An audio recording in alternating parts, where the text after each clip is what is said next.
Hai, jumpa lagi.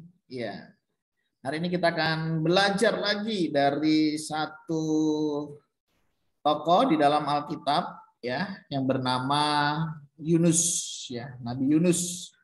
Eh, Menarik ya, Nabi Yunus ini ditulis kisahnya di dalam Alkitab kita ya, Kitab Perjanjian Lama. Ya, masuk dalam nabi-nabi kecil. Kita akan coba melihat apa sih yang terjadi di dalam kitab Yunus ini. Di dalam kitab Yunus atau kitab Yunus ya, dalam kehidupan Yunus itu tidak begitu banyak dibahas tentang bagaimana dia atau keluarganya dan lain sebagainya. Tetapi paling tidak ada beberapa hal yang bisa kita pelajari dari Yunus. Oke, yang pertama kita melihat dari kitabnya. Kitab Yunus terdiri dari 4 pasal, ya, terdiri dari 4 pasal.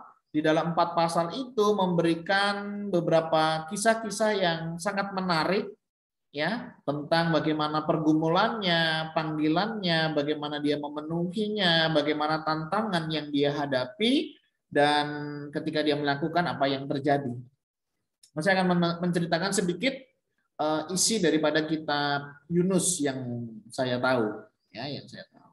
Jadi kitab Yunus ini menceritakan tentang seorang Yunus yang dipanggil Tuhan untuk memberitakan berita pertobatan kepada orang Niniwe. Nah, menarik saudara, waktu Yunus diperintahkan untuk ke Niniwe, dia bukan orang yang langsung berespon. Oh iya, aku tak pergi ke sana. Tidak. Tetapi dia berusaha menghindar dari panggilan Tuhan. Kenapa? Ada beberapa kemungkinan. Yang pertama, Yunus tahu siapa orang Niniwe. Sehingga dia tidak mau orang Niniwe mendapat belas kasihan dari Tuhan. Karena dia membayangkan kalau Niniwe bertobat, berarti mereka nggak mendapatkan hukumannya. Otomatis dia bebas dari hukumannya. Padahal kejahatan Niniwe itu luar biasa. Ya, misalnya kalau dia menang perang begitu ya, dia tidak takut, tidak segan-segan untuk menganiaya musuhnya. Satu kali diceritakan orang-orang Niniwe itu kalau sudah menang begitu ya, mereka membuat tiang gantungan seperti ini ya, tiang.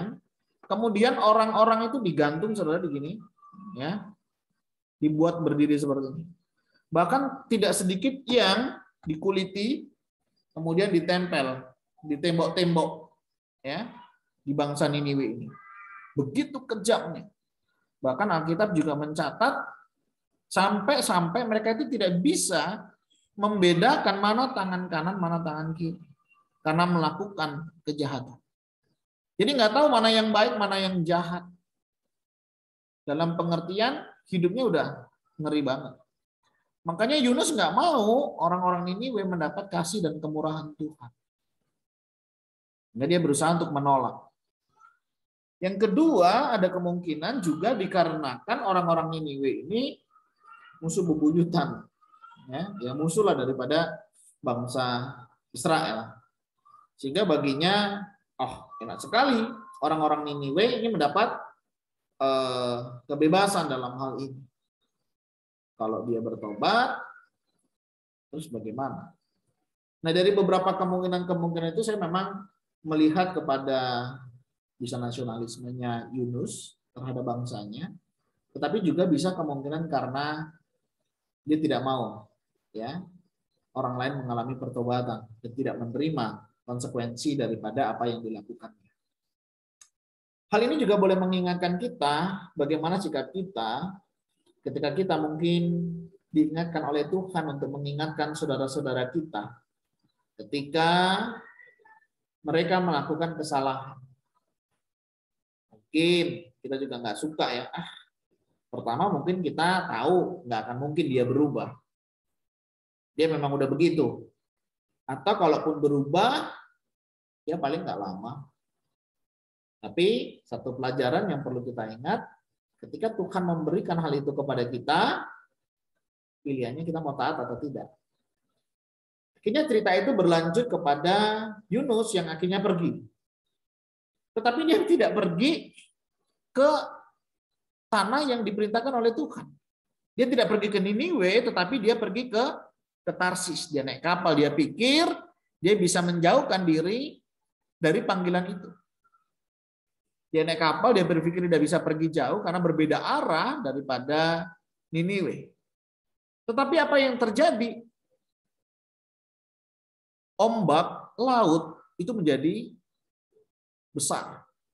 Dan terjadilah badai dan mereka mengalami kapal yang hampir tenggelam. Semua barang-barang di kapal sudah sempat dibuang. Dan ombak tetap besar. Sampai akhirnya orang-orang yang ada di kapal itu turun ke geladak bawah dan melihat si Yunus sedang tidur dengan nyenyaknya. Kemudian dia mempertanyakan kenapa hal ini terjadi. Satu kebiasaan mereka membuang undi. Dan waktu undi itu dibuang, ternyata yang menyebabkan itu adalah Yunus. Sehingga mereka bertanya, siapa engkau? Sehingga Allah pencipta ini marah.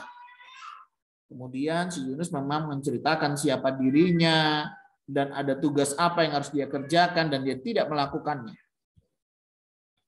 Kemudian Yunus memintanya untuk membuangnya ke laut dengan harapan Yunus bisa tetap lari dari panggilannya dengan tidak melakukannya, ataupun kalau terjadi sesuatu Tuhan menyalahkan orang-orang yang membuangnya ke laut.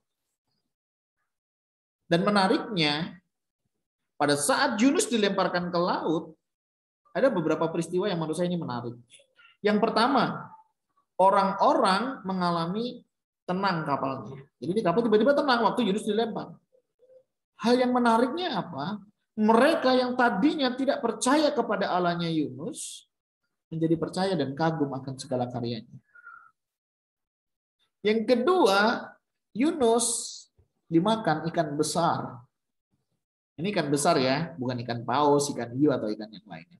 Alkitab mencatat ikan besar. Tidak disebutkan nama ikannya, tetapi yang jelas itu adalah ikan besar sehingga Yunus bisa masuk ke dalamnya. Nah, saya mau mengajak kita untuk melihat yang terjadi pada orang-orang yang ada di kapal, orang-orang yang tidak percaya Tuhan, mereka bisa memuliakan Tuhan dengan peristiwa itu. Saya melihat ini nggak kebetulan. Bagaimana peristiwa ketidaktaatan Yunus itu membawa orang lain mengalami Tuhan. Tetapi jangan jadikan patokan lebih baik kita nggak taat untuk memenangkan jiwa, bukan. Tetapi tidak ada satu peristiwa yang terjadi ini sia-sia. Ya, buktinya melalui peristiwa ini ada orang-orang yang percaya. Tetapi jangan kita melakukan ketidaktaatan supaya melakukan hal ini membuat orang lain taat, belum tentu. Ya, tidak jaminan. Tetapi peristiwa ini tidak berlangsung sia-sia. Yang mau saya katakan adalah bahwa momen ini pun Tuhan izinkan untuk orang-orang yang tidak mengenalnya menjadi mengenalnya dan percaya. Saya tidak tahu memang apa cerita kehidupan mereka selanjutnya karena fokus kita tidak di sana tapi kepada Yunus. Yang selanjutnya saya melihat waktu Yunus dilemparkan dimakan ikan besar menarik ya. Itu membayangkan ada sih yang dia masuk di laut baru ikannya nyerang, tapi ada juga pandangan yang mengatakan waktu dia dilempar itu ikan langsung menangkap. Saya membayangkan kalau dia itu nyangkut di giginya gitu ya. Aduh, gimana itu rasanya? Tapi menarik, bisa masuk ke dalamnya dan beberapa hari dia merenung di sana. Dan kemudian dalam satu titik ikan itu diperintahkan Tuhan untuk memuntahkan Yunus dan akhirnya Yunus pergi ke. Saya melihat di sini yang pertama Yunus itu nggak tahu. Tapi ketika Tuhan mau memakai dia, Tuhan pakai segala cara untuk membawa dia kembali. Nah, yang uniknya bagi saya, ikan yang besar itu kok ya bisa taat sama Tuhan. Nah, ini sebenarnya. Harusnya kita juga belajar taat. Gitu ya. Karena saat kita nggak taat, kalau Tuhan mau kita taat, kita akan terus dibawa untuk kita ke sana. Nah, menariknya, akhirnya si Yunus pun pergi ke Niniwe. Ya, masih rasa jengkel sebenarnya. Waktu dia mau menyampaikan pesan Tuhan, dia sampaikan. Harapannya semoga nggak ada yang percaya, ya semoga nggak ada yang bertobat. Tapi apa yang terjadi? Semua orang tuh mendengar ini. Mereka sadar. Mereka datang kepada Tuhan dan memohon pengampunannya. Pada umumnya kita senang ya lihat orang bertobat, tapi tidak dengan Yunus. Nah, satu hal yang menarik juga di sini, saudara, orang-orang yang tadinya hidup di dalam kejahatan, orang-orang yang tadinya jauh dari Tuhan, ketika Tuhan memberikan firman-Nya, memberikan peringatannya, sadar bertobat. Saya melihat di sini adanya kerendahan hati. Orang yang rendah hati itu begini, keras dia, ya, hidupnya jauh dari Tuhan, tetapi ketika Tuhan berfirman, ketika dia mendengarkan firman Tuhan, ada kesadaran, ada pertobatan di sana.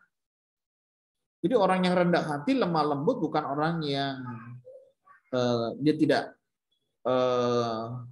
isinya bukan hanya sekedar lemah lembut, iya begitu, tidak, tetapi orang sekeras apapun dia, sejahat apapun dia, ketika firman Tuhan berbicara dalam hidupnya, dia sadar dan dia mau bertobat. Itu orang yang rendah hati dan lemah lembut.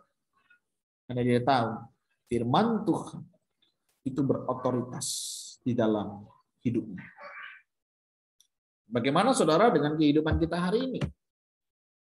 Kalau orang Niniwe saja yang begitu jahatnya mau bertobat, meninggalkan cara kehidupannya yang lama, dan mau hidup di dalam kehidupan yang benar, di jalan yang benar. Bagaimana dengan kita?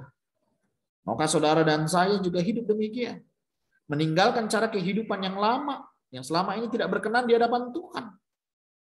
Mungkin kita menyakiti pasangan kita, tidak menjadi pasangan yang baik, tidak menjadi orang tua yang baik, tidak menjadi anak yang baik. Dan ketika firman Tuhan berbicara dalam kehidupan kita, maukah saudara bertobat? Maukah kita meninggalkan cara kehidupan kita yang lama, yang Tuhan tidak senang, dan kita kembali kepadanya? Allah kita Allah yang sabar, menanti dan menunggu kita untuk kita bertobat, datang kembali kepadanya. Ketika mereka bertobat, Yunus marah dengan Tuhan. Benarkan bertobat mereka, dan kau tidak menghukum bangsa ini. Dan Allah mengingatkan Yunus melalui pohon jara. Dia kesal, dia berharap hukuman Tuhan akan nyata di sana, tapi tidak. Pohon jara ditumbuhkan, tiba-tiba pohon jara yang melindungi dia dari teriknya matahari itu mati. Dan Yunus marah-marah. Dia bertanya kepada Tuhan, kenapa? Dan Tuhan menjawab dengan sederhana. Untuk pohon jarak yang engkau tidak tanam saja engkau marah. Apalagi aku dengan bangsa ini. Aku mengasihi mereka. Saudara, dari sini kita bisa belajar beberapa hal. Yang pertama, kita belajar dari orang-orang yang hidup di dalam dosa. Hidupnya jauh dari Tuhan.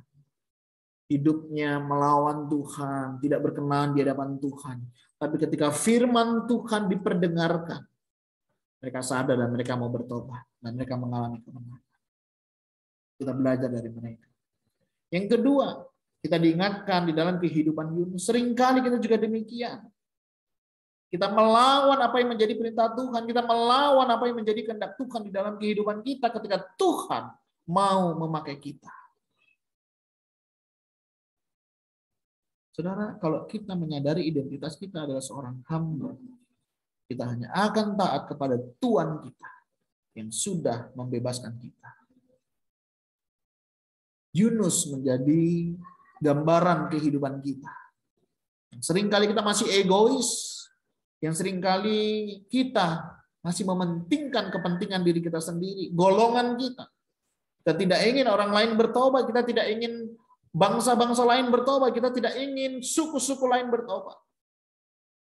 Tapi hari ini kita diingatkan bagaimana kita harus memberitakan Injil kebenaran sehingga suku-suku bangsa, semua orang boleh bertobat dan mengalami kasih anugerah Tuhan. Meninggalkan cara kehidupannya yang lama dan kembali kepada Tuhan.